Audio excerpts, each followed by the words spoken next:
In this video, I'm going to show you how to use the Twitch Inspector to analyze your streaming bitrate and troubleshoot internet connection or encoder related issues. Let's get right into it. Twitch just released a new tool that lets us figure out what bitrate we should use while streaming, as well as help you troubleshoot connection or encoder related issues. An encoder is basically something like OBS or XSplit. I'm going to show you how to run some tests first, then we'll go over what everything means, as well as how to troubleshoot different issues. This tool is fairly new, so make sure to subscribe for any future updates about it.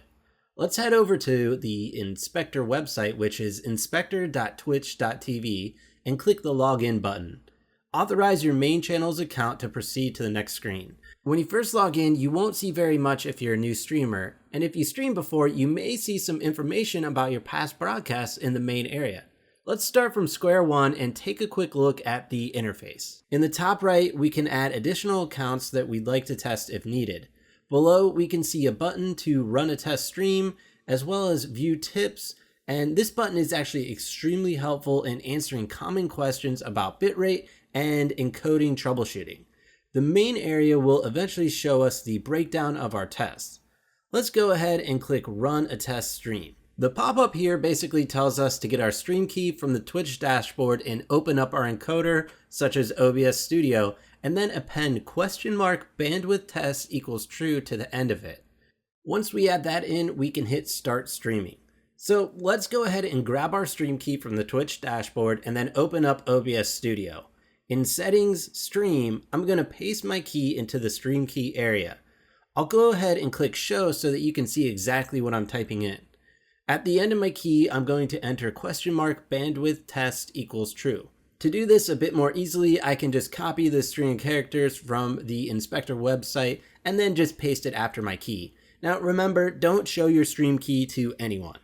I'm going to also go to the Output tab and make sure that my video bitrate is at 3500, which is the highest that Twitch specifies to use.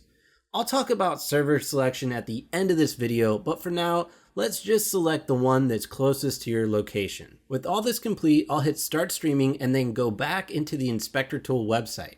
After a short while, we'll see a couple of things change on this page.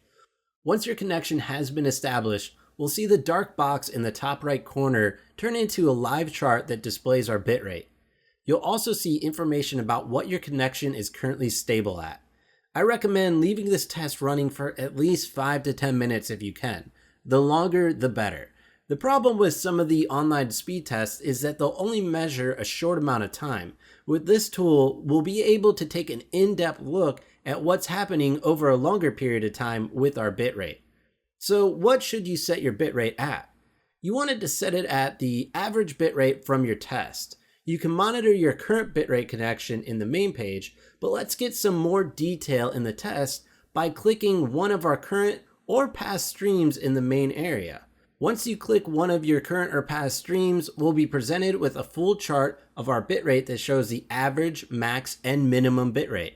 So in my case, it'll be safe to set mine around 3400 kbps.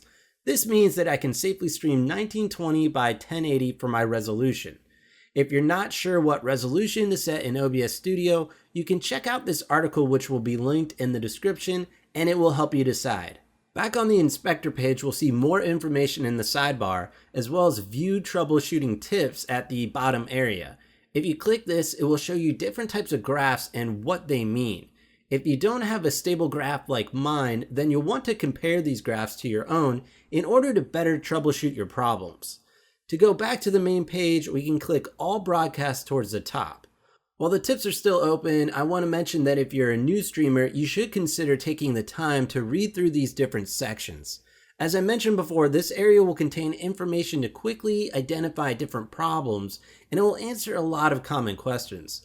They even have sections about troubleshooting drop frames and delay. The common factors here would be an issue with your upload speed, a need to lower your bitrate, or changing your ingest server. Earlier in the video, I mentioned picking the server closest to you. While this is generally the best thing to do, it's not always accurate. As explained here, there can be issues with how your ISP routes your traffic. So sometimes the geographically closest server isn't the best.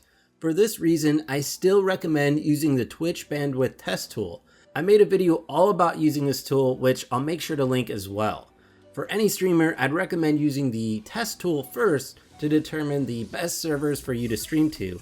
Then I'd think it'd be a good idea to use the Twitch inspector to get a better understanding of what's happening with your bitrate so that you can figure out what's really causing your drop frames.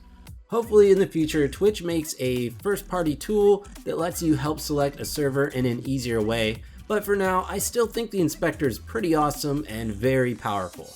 If you have any questions about this video, make sure to leave them in the comments below. Don't forget to like this video if you enjoyed it, and subscribe to the channel if you'd like to see more streaming and gaming content from Nerd or Die. I'd also like to say a sincere thank you to my patrons, Renessa, Trainsy TV, Notorious Monster, Mark F, Luca, and my newest patron, Column. Thank you guys for your support, and thanks for watching.